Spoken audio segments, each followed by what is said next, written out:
All summer long, we've been looking at some interesting places right across the country and parts of our history that we may not know about. Today, we're delving deep into the roots of something truly Canadian, the Caesar.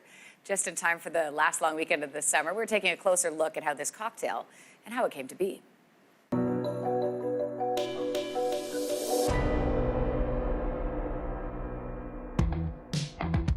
The Bloody Caesar. It's Canada's national cocktail. Officially, it was named so by Parliament in 2009. It's fitting because it was actually invented right here in Canada.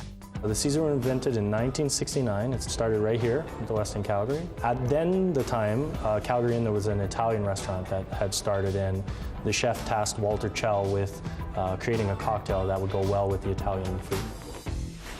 So who was this Walter Chell who bestowed upon Canadians one of their most beloved beverages? Walter Chell was bar manager at the time. He had lots of knowledge about creating drinks, and one of his key things was when he created the Caesar was making it from scratch. He had the knowledge of pairing up those flavors together.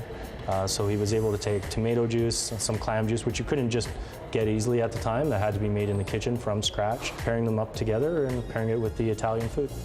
That's the tale of how the recipe came to be, but what's also interesting is how the Caesar is believed to have earned its name. The rumor is, and we don't know if this is true, that there was one of his regulars were sitting at the bar and he was taste testing everyone on the drink to see if they liked it. And he said something like, "Hail Caesar, that's a great drink." And that's the name that stuck. So heading into the long weekend, if you'd like to indulge in a Caesar yourself, it's a good time to perfect the recipe. Correct way to make a Caesar is you want to salt the rim first. One little trick would be to, instead of using a lime and then throwing it out each time, you can get a beautiful rim by just dipping it in some lime juice. Then you want to get some celery salt, rim the glass, and then what you're going to want to do is add vodka, something nice, local perhaps, Worcestershire sauce, Clamato, together. You're going to want to mix it with ice, strain it, put it in the glass, that way the ice doesn't melt too much and you get a watery Caesar, and then garnish it with a lime and celery.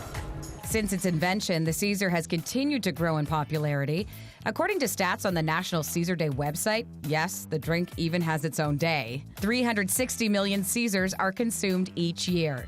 So why do Canadians like their Caesars so much? The Caesar is a very approachable drink, one that is also, for a cocktail, is easy to make at home. The ingredients are readily available. I think also, I can't think of a time when you go camping or when you'd go to a house party, someone wasn't drinking one. So I think everyone has access to it, and it's a very customizable drink too. So everyone can make it their own, make it spicy or not make it spicy. So whether you decide to garnish it with the classic celery and lime or get a little creative, if you do have a Caesar this long weekend, you can cheers Walter Chell.